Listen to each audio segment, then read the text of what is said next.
berperan di dalam mempengaruhi kita dalam menangkap sinyal-sinyal tersebut. Ya. Korin itu mempengaruhi tidak itu? Ya, sangat mempengaruhi. Mungkin ini mitos ya. Pernah lihat nggak anak bayi nangis, ketawa sendiri? Pernah ketawa sendiri? Tahu? Sama siapa ketawanya tuh? Ada sesuatu. Ini mitos ya. Nanti barangkali ada Pak Dokter juga tahu ya. Dengan siapa ketawanya dia itu? Karena ketawa sendiri gitu. Kemudian sejak kapan bayi itu mengenal lingkungannya? Ya kan begitu.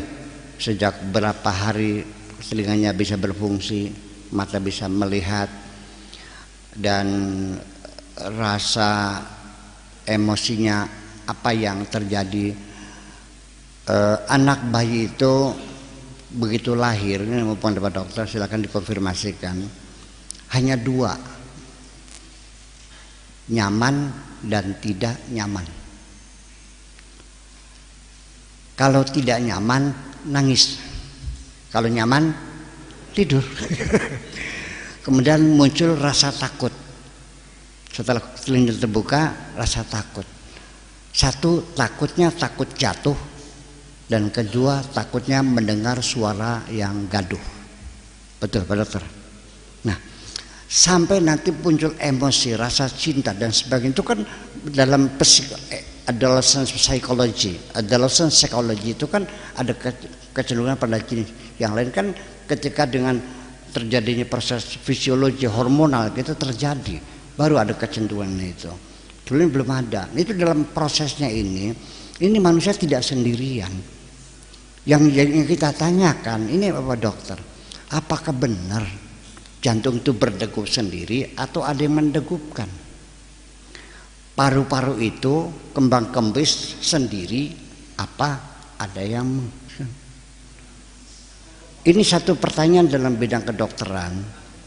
Sejak kapan jantung bayi berdegup? Dan siapa yang mendegupkan? Dokter paling tidak mukul pantatnya, betul nggak? Suruh nangis. So, kalau nggak nangis mati dia. Nah itu.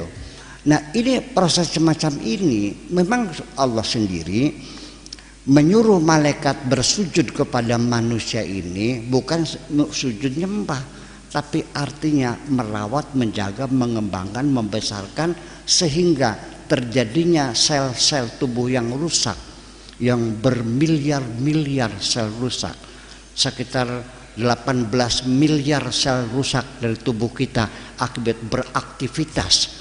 Itu dalam tidur lelap terganti semuanya. Dan itu siapa yang mengontrol adalah otak tidak sadar kita, al-aqlu lawa'i. Yang mengontrol adalah otak tidak sadar kita, termasuk darah berputar, jantung, paru-paru, terjadi proses itu semuanya mengontrol otak bawah sadar kita. Itu lebih luas wilayahnya. Adapun otak sadar kita yang kita lihat, yang kita pandang, rokok, minum, kopi, itu yang otak bawah sadar kita. Tapi yang terjadi dalam kita itu otak bawah sadar kita. Ini silakan dikonfirmasi dengan dokter. Ilmu adalah ilmu Pak ya, artinya siapapun bisa tahu. Nah ini semuanya itulah malaikat-malaikat yang bekerja siang dan malam. Coba sekarang saya nanya, sebelumnya sebetulnya leukosit itu baru diketemukan tahun 1959 ya, oleh di salah satu perguruan tinggi swasta Yale, di Yale of University itu ada leukosit itu. Bayangkan coba, siapa yang mengatur? Ada eosinofil, ada basofil, ada neutrofil, ada fagosit, ada ini sekian persen, semuanya siapa yang mengatur? Nggak mungkin itu berjalan sendiri kalau tanpa ada aturan. Dan cara kerjanya seperti bernegara. Kok mereka merasa sendiri? Ada yang jadi BIN, badan intelijennya ada. Ya, jadi begitu ada partikel asing masuk dalam tubuh kita, dia keluarkan sirine, weng weng weng, ya kan gitu. Terus ada pasukan dan Densus 88 itu kan. Nah itu. Nah yang jadi Densus 88 itu namanya fagosit itu. Fagosit itu kerjanya adalah dia langsung menangkap partikel asing atau virus dalam tubuh kita dengan mengembangkan membran plasmanya. Tep. Di situ diinterogasi. Dari mana? Berapa orang? Sudah berapa lama?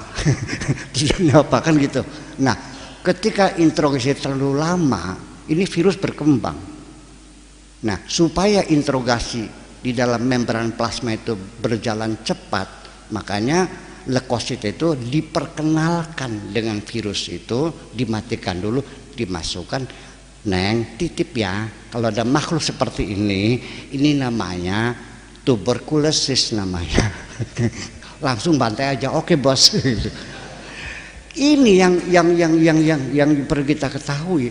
Ketika sel darah putih itu rusak dan dia tidak, pembiakannya tidak melalui pembelahan sel, tapi dia langsung diproduksi oleh sel sumsum kita ini, namanya hematopoietik pluripoten namanya, ya. Jadi mati udah, jadi bukan pembelahan. Nah ini yang lucu, sebelum dia mati, dia copy paste kepada sel yang baru nih, copy paste, ini titip, bayangkan, itu kerja apa ini? Nggak mungkin itu berjalan sendiri.